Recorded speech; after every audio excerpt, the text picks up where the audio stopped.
Hi guys, welcome back to my channel. Guys, आज की story start करने से पहले आप सब मेरे चैनल पर नए हैं तो चैनल को सब्सक्राइब कर लें और पास में लगे बेल आइकन को भी प्रेस कर दें ताकि हमारे हर नए वीडियो की नोटिफिकेशन आपको मिलती रहे। स्टोरी अच्छी लगे तो इसे लाइक और शेयर कीजिएगा और आप सबके पास कोई सुझाव हो तो आप अपने सुझाव हमें ईमेल कर सकते हैं। ईमेल हमने इस वीडियो के डिस्क्रिप्शन में ऐड कर दिया है। तो गाइस, चलिए स्टोरी स्टार्ट करते हैं। निमृत बहुत ही सीधी सादी औरत है, पर उसका पति बहुत ही सिरफिरा आदमी होता है।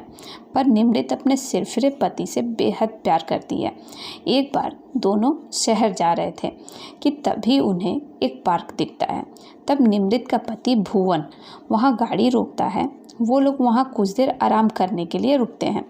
तभी निमृत घर का लाया हुआ खाना गर्म करने लगती है, लेकिन अपनी पत्नी की पतली कमर देखकर भुवन पर नशा सा चढ़ जाता है और वो धीरे धीरे अपनी पत्नी निमृत के पास जाता है, उसे टच करने लगता है।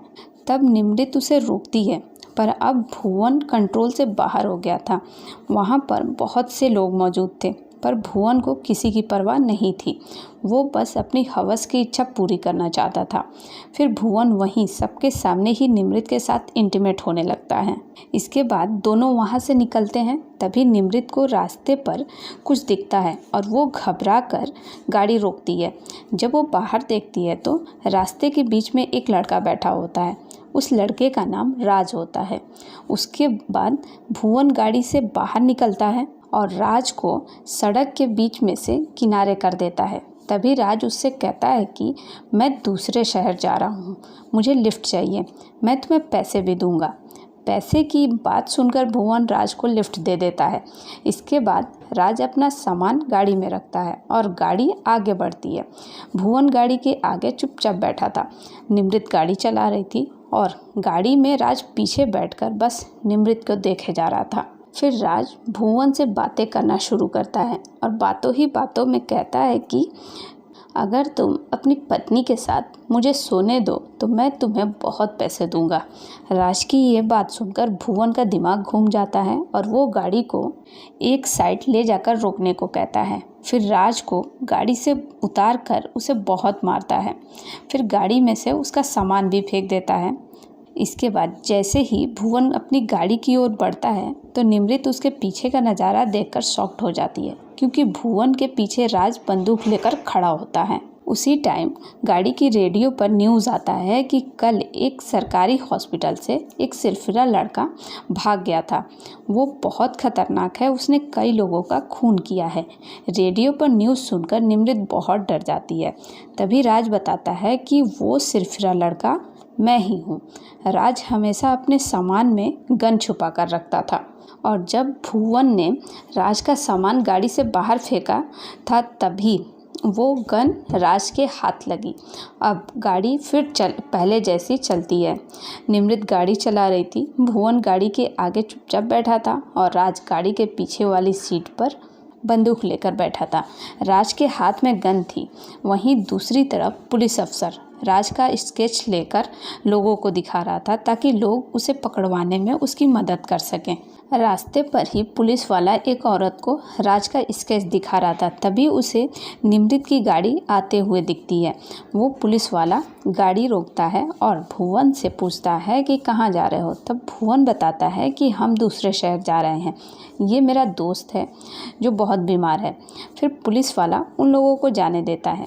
थोड़ी आगे जाने पर राज शीशे में देखता है कि पुलिस वाला वायरलेस पर किसी से बात कर रहा है। राज को शक होता है और वो निमृत को गाड़ी रोकने को बोलता है। उसके बाद बाहर निकलकर पुलिस वाले को गोली मार देता है। पुलिस वाला बहुत बुरी तरह जख्मी हो जाता है।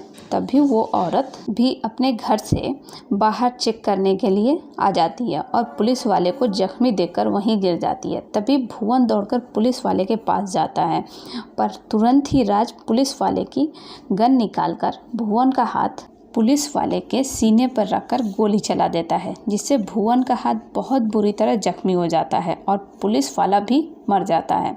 इसके बाद फिर से तीनों गाड़ी में बैठते हैं और अब रात हो चुकी थी। फिर गाड़ी राज के बताए हुए जगह पर पहुंचती है। वहाँ एक खाली घर था। घर के अंदर जाकर राज निमृत से कहता है कि अगर जिंदा रहना है तो जल्दी जल्दी भुवन का हाथ बांध दो। तब राज की बात मानकर निमृत जल्दी जल्दी भुवन का हाथ बांध देती है। अब राज निमृत को अपनी बाहों में जकड़कर भुवन से कहता है कि अब तुम्हारी नज़रों के सामने ही तुम्हारी वाइफ के साथ एंजॉय करूँगा। राज की बात सुनकर भुवन राज को रोकने की कोशिश करता है, पर राज कहाँ रुकने वाला था। राज जैसे ही निमृत के साथ इंटीमेट होने लगता है तभी घर में एक नया आदमी आ जाता है। नए आदमी को देखकर सभी हैरान थे। इस नए आदमी का नाम लकी था। लकी निमृत की चीख सुनकर वहाँ आया था ताकि वो उसकी हेल्प कर सके। फिर राज और लकी में बहुत लड़ाई होती है। लकी बहुत ताकतवर था, इसलिए वो राज पर भारी पड़ रहा था और थोड़ी ही देर में राज बेहोश होकर ज़मीन पर गिर गया। इसके बाद निमृत और भुवन ज़मीन में गड्ढा खोदते हैं ताकि उसमें राज को दफन कर दें। वो दोनों ये काम लकी के कहने पर कर रहे थे। तभी भुवन लकी से पूछता है कि तुम क्या करते हो। तब लकी ने बताया कि उसने आज ही बैंक में चोरी की है और सारा पैसा उसी के पास है। पुलिस से बचता हुआ वो यहाँ तक आ गया। लकी ने निमृत की हेल्प नहीं की बल्कि अपने फ़ायदे के लिए उसे बचाया है ताकि अगर पुलिस उसे पकड़े तो वो निमृत को ढाल बनाकर बच सके। फिर राज को वो लोग दफन कर देते हैं और वहाँ से निकल जाते हैं। गाड़ी आगे बढ़ रही थी। निमृत गाड़ी चला रही थी। उसके बगल में उसका पति भुवन बैठा था और पीछे लकी था, जो जैसे जैसे बता रहा था निमृत उसी तरफ गाड़ी ले जा रही थी, क्योंकि लकी ने दोनों को बोल दिया था कि अगर मेरी बात नहीं मानी तो मैं तुम दोनों को मार दूंगा। इसी बीच मौका देखकर भुवन लकी पर हमला कर देता है और उसे गाड़ी से बाहर फेंक देता है। तभी अचानक से उनकी गाड़ी सामने से आ रही एक गाड़ी से टकरा जाती है, जिसके बाद दोनों पति पत्नी वहीं बेहोश हो जाते हैं। तभी दूसरी गाड़ी से राज बाहर निकलता है।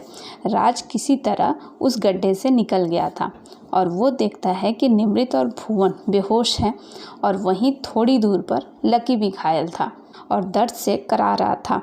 तब राज लकी के पास जाता है और अपनी बंदूक उस पर तान देता है। तब लकी राज से रहम की भीख मांगता है, पर राज उस पर गोली चलाकर उसे मार देता है। इसके बाद राज निमृत और भुवन को किसी अनजान जगह पर ले जाता है, जहां उसने भुवन को बांध कर रखा था।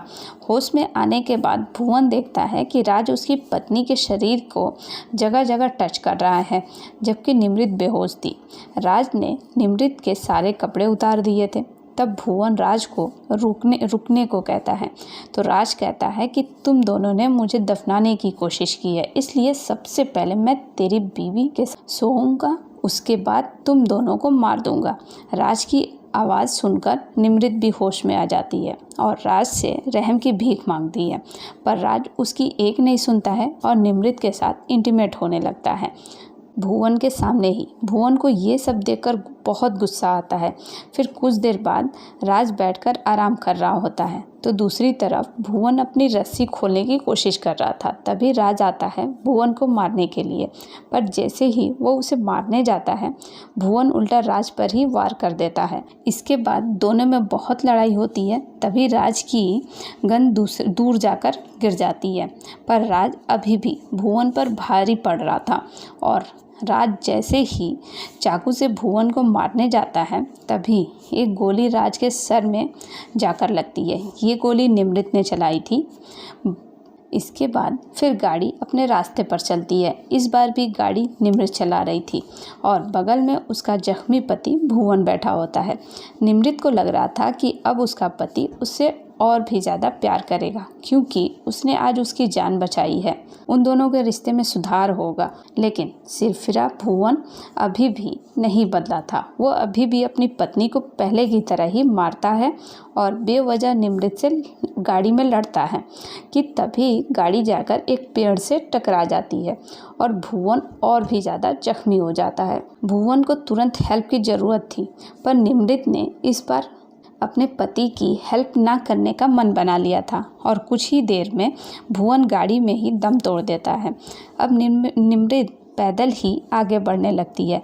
निमृत के पास लकी का बैंक से चुराया हुआ पैसे का बैग भी था। इसके बाद निमृत शहर पहुंचकर अपनी लाइफ को नए सिरे से शुरू करती है, अपना बिजनेस करती है और लाइफ को एंजॉय करके जीती है। इसी के साथ निमृत की स्टोरी ख़त्म होती है। तो गाइज़, आपको निमृत की स्टोरी कैसी लगी हमें कमेंट में ज़रूर बताइएगा। स्टोरी अच्छी लगी हो तो इसे लाइक और शेयर कीजिएगा और अगर आप मेरे चैनल पर नए हैं तो प्लीज़ चैनल को सब्सक्राइब कर लें।